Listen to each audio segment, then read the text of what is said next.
Veni creator spiritus, et des tuorum visita, implessu per gratia. Hi, I'm Peter Adamson, and you're listening to the History of Philosophy podcast, brought to you with the support of the Philosophy Department at King's College London and the LMU in Munich. Online at www.historyofphilosophy.net. Today's episode, A Light That Never Goes Out, Robert Grosseteste. Metaphors exercise a stronger influence in philosophy than most philosophers would probably like to admit. Whole political theories have been grounded in the comparison of the state to a human body, as we saw with the Polycraticus of John of Salisbury. Philosophy itself has often been described metaphorically, as when the Stoics drew an analogy between its three parts of ethics, physics, and logic, and the yolk, white, and shell of an egg, or the fruit, trees, and surrounding wall of an orchard. In our own day, misguided parents who discourage their children from studying philosophy modify this Stoic image, suggesting that philosophy may be more like a natural fertilizer sometimes used in orchards. But no metaphor has been a more constant or influential feature in the history of philosophy than the comparison of knowledge to eyesight. It plays a role not just in major philosophical works like Plato's Republic, but even in our very language. To realize something is to see it, and you can perceive that something is true. To make a nice point in an argument is to offer an observation, while accurate anticipation of future events can be called foresight. The same was true of ancient Greek. Our word theory comes from the Greek theoria, which means viewing or beholding, but was used by Aristotle to refer to philosophical contemplation. Even the Greek word for intellect, nous, comes from a verb of seeing, noein. The medievals were enthusiastic users of this metaphor, not least because it went so nicely with another analogy between God and light. Again, this has Greek roots. The Neoplatonists frequently said that their first principle generates all other things, like a source of illumination spreading forth its rays. In the Islamic world, the metaphor was central to the illuminationist philosophy of the 12th century thinker Suhrawardi. Christians could read in the Book of John that God is light, and this was taken up and developed by patristic authors like Augustine and the Pseudo-Dionysius. The next step is considerably more obvious than putting together peanut butter and chocolate to get Reese's Peanut Butter Cups. If God is light and knowledge is vision, then perhaps God is the light that enables us to have knowledge. That, in a peanut shell, is what has come to be called the medieval theory of divine illumination. It is based on one of Augustine's favorite metaphors, and also captures his idea that we can only achieve knowledge thanks to Christ's presence as an inner teacher in our souls. So naturally enough, it is often seen, there's that visual metaphor again, as a distinctively Augustinian aspect of 13th century medieval thought. After all these comparisons, though, comes a contrast between this Augustinian divine illumination model and an Aristotelian theory of knowledge, according to which humans come to know things through sense experience. Aristotle proposed a bottom-up epistemology building on sensation, whereas the Augustinians insisted that something as exalted as knowledge can only come from the very top, that is, from God. The implications of the dispute are far-reaching. For instance, the Augustinian theory makes it sound like the best way to achieve knowledge might be to withdraw from the world and meditate, or contemplate, in the hopes of opening oneself to the divine light. The Aristotelian model would instead encourage us to go out into the world and investigate, in order to activate the mind's potential for understanding. But, as so often, this neat contrast gets messier the more closely you look at it. Aristotle himself used the light metaphor in one of his most influential bits of writing, where he compares a mysterious, unidentified maker intellect to the light that makes eyesight possible. Already in antiquity, Alexander of Aphrodisias, no Platonist, never mind Augustinian, identified this intellect with God. Meanwhile, we find pioneers of the divine illumination theory emphasizing the need for what they call experimentum, not experiment exactly, but sensory experience of the physical world around us. In this episode, I'll be looking at such a pioneer, Robert Grosseteste. He gives light a central role in his philosophy, not only in explaining knowledge, but also in setting out a breathtakingly original cosmology, which involves some rather illuminating suggestions about mathematics. Most of the major philosophers of 13th century medieval Europe were active in the second half of the century. Like Philip the Chancellor, Robert Grosseteste is an exception. He died in 1253, having served as Chancellor of the University of Oxford. These were good decades for chancellors, before being consecrated as Bishop of Lincoln in 1235. On that basis, you might conclude that we're dealing here with a distinctively English thinker. Certainly there's no denying that Grosseteste is an important figure for the development of philosophy at Oxford.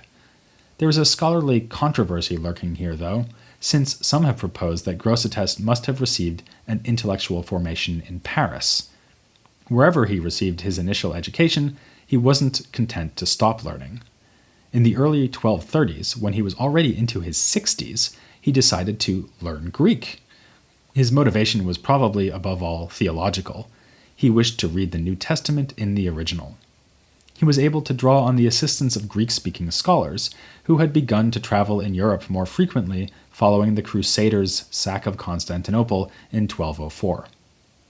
Remarkably, Grosseteste not only mastered the language, but went on to execute translations of key philosophical works, including Aristotle's Nicomachean Ethics and On the Heavens.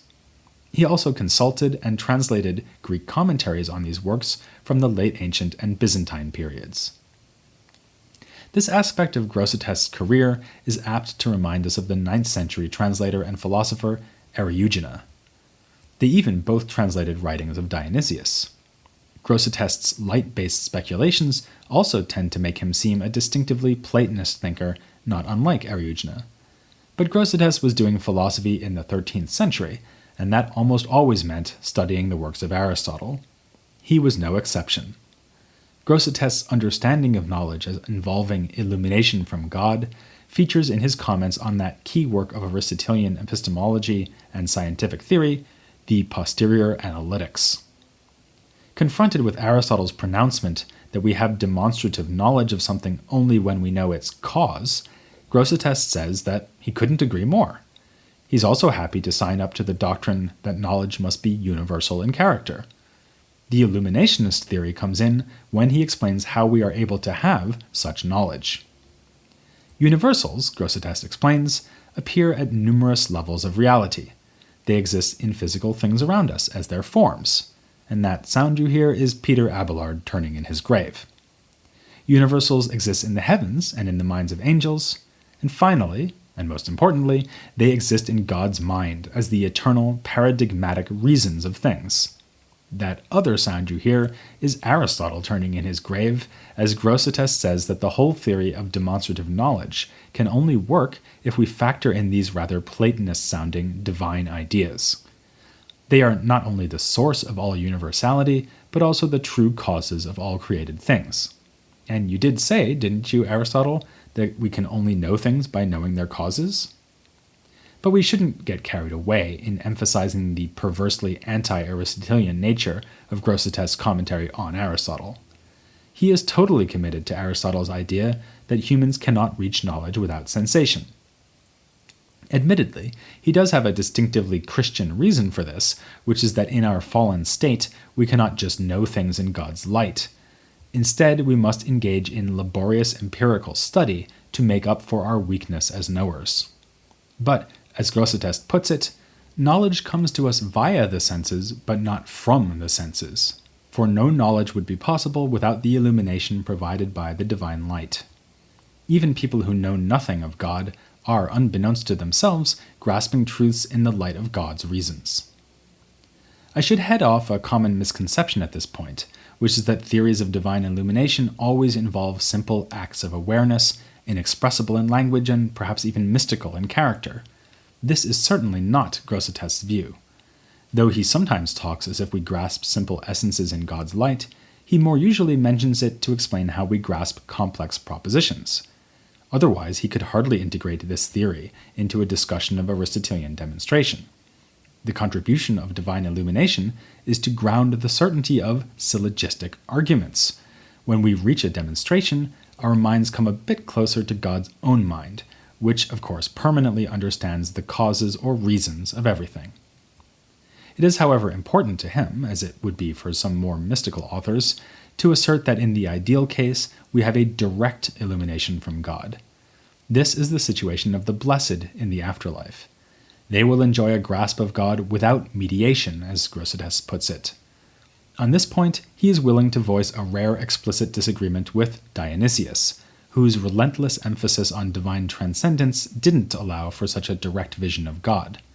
Instead, Dionysius had proposed that souls in heaven get only a representation of what God may be like in himself, like people who didn't get to go to Woodstock and have to content themselves with watching documentaries about it. Interesting though Grosseteste's translations and commentaries are, it is his little treatise On Light that is most likely to, as the Woodstock generation would have put it, totally blow your mind. It's a brief work, only a few pages long, but these are among the most innovative pages of philosophy written in the first half of the 13th century. As you will not be surprised to hear, On Light deals with the topic of light. It treats this topic not in the context of the study of human eyesight, or for that matter human knowledge, though Grosseteste tackled both issues elsewhere. Instead, his gist here is that the entire cosmos is quite literally formed from light. This light begins at a single point and then disperses itself through space as far as the outermost sphere of heaven, which is the most pure and perfect body, primary matter which has received primary form, the primary form being light itself. At this outermost limit of the universe, body is at its most subtle. The universe contains a series of concentric celestial spheres, and below it, the most dense of bodies, the four Aristotelian elements, and ultimately Earth. It's obvious that Grosseteste is here trying to understand the Bible's statement that God began to create by saying, "Let there be light." But that isn't the only source for his spectacular proposals. Firstly, there is his understanding of the mechanics of light. It's crucial to his theory that each point of light has a natural tendency to spread out in all directions. This principle was first set out in the Arabic tradition by al-Kindi, and then taken up by the great Ibn al-Haytham, the first scientist to come close to a true understanding of human eyesight. Grosseteste probably did not know Ibn al-Haytham, who was translated into Latin too late for him to read, but he read optical works by al-Kindi as well as a treatise by him called On Rays, which tries to explain a wide range of physical and magical phenomena by appealing to the influence of rays. Another figure lurking in the background is Ibn Gabirol. Grosseteste takes from Ibn Gabirol the idea that light is form, and that the extension of form carries matter along with it. For, as Grosseteste states not once but twice, the form of light cannot exist without matter. This is fundamental because it explains why a material universe should arise from the natural dispersion of light. As far as modern scholars have been able to discover, though, Grosseteste's use of mathematics to explain this dispersion seems to be all his own. His idea is that as it extends outwards, light is multiplied into 3 dimensions. This requires not just finite but infinite expansion, not because an infinite amount of space needs to be occupied. To the contrary, Grosseteste retains the traditional cosmology of Aristotle, according to which the universe is finite and spherical in form. It is rather because a point can only become a line a surface, and a surface 3-dimensional, through an infinite multiplication. He in fact considers a point to be a part of a line, and smaller angles to be parts of a larger angle. As light is multiplied through the 3 dimensions, ratios arise between different spatial magnitudes. On standard medieval assumptions about infinity, this is clearly impossible. One infinity cannot stand in a definite ratio to another by being its double or triple. Grosseteste rejects these standard assumptions, though. He gives the example of the numbers, which are twice as numerous as the even numbers. On the modern-day understanding of infinity, Grosseteste is wrong about that particular example, but if he's lost the battle, he's winning the war, because the modern-day mathematician would say that he's right to recognize some infinities as larger than others. This is what is meant by saying that one infinite set has a larger cardinality than another. For instance, the irrational numbers compared to the rational numbers. So, score 1 point for Grosseteste, and given his views on the infinite self-multiplication of points, that could be a pretty big victory. But of course, for him, the mathematics is only a means to the end of explaining God's creation. Actually, he never mentions God in On Light, but it has been plausibly suggested that Grosseteste was led to ponder the notion of infinity by reflecting on the boundlessness of God's mind. We can also see him as trying to capture what other thinkers of his time were approaching through the idea of transcendentals. If God is a light, and all things in creation are somehow fashioned from light, then light is a unifying principle for all things. Light is metaphysically fundamental and also required for knowledge, so that we can compare it to the transcendentals of being and truth. Grosseteste himself connects light to another transcendental, namely beauty. Just as light alone has the natural tendency to diffuse itself, so light alone is intrinsically beautiful. This is why the most beautiful body in the universe is the outermost celestial sphere, which is a pure fusion of light with primary matter. Given his fascination with light and his emphasis on empirical observation of the world around us, it would be a bit disappointing if Grosseteste had nothing to say about actual eyesight. So it's with relief that we can turn finally to his remarks on the rainbow, one of several themes in optics that he discusses in his works. He wrote a treatise dedicated specifically to the rainbow, in which he rejected Aristotle's account of this phenomenon. He made a real advance by proposing that the rainbow effect is created by the refraction of sunlight through a cloud. This idea was adopted and adapted a generation or so later by Roger Bacon. Bacon agreed that light is being refracted to produce a rainbow, but not by the cloud as a whole. Rather, it is the individual droplets of water in the cloud, with light bouncing off them as if from innumerable tiny mirrors. Grosseteste's explanation of the rainbow tells us something about his more general approach to science. On the one hand, the science of optics is grounded in pure mathematics. By thinking of rays of light and their reflections as lines and angles, mathematicians since Euclid had long been applying the tools of geometry to mirrors and shadows. On the other hand, a mirror reflection, the casting of a shadow or a rainbow, is a physical phenomenon. In talking about the rainbow, Grosseteste, and after him Roger Bacon, are not content just to provide a geometrical model that could explain what we see. They invoke empirical evidence for and against a given model. It's on this basis that Grosseteste argues for refraction of light rays rather than mere reflection. Still, there has been quite a bit of controversy about how much credit we should give Grosseteste for developing new techniques in empirical science. At one end of the spectrum, A.C. Crombie published a book in the 1950s with the provocative title, Robert Grosseteste and the Origins of Experimental Science. At the other end, the leading scholar of his thought, James McAvoy, has tartly commented that Grosseteste was too bookish to be bothered experimenting. While that may underrate his contributions in empirical science, it would be going too far to say that Grosseteste did anything so grand as invent or anticipate the experimental scientific method. His idea is rather that, with God's light making the world intelligible to us, we can reach scientific understanding simply by observing. As I said earlier, this is the real meaning of his term experimentum. It should be translated experience, or observation, not experiment. On the other hand, Grosseteste was certainly an eager proponent of the use of mathematics and physics, and in this sense he does foreshadow later scientific developments. But it would be rash to draw general conclusions about experience and science in the 13th century without first examining Roger Bacon. He was one of Grosseteste's greatest admirers and lavished praise on the Bishop of Lincoln. Yet Bacon tends to outshine Grosseteste in the minds of most historians. Find out why next time on The History of Philosophy Without Any Gaps.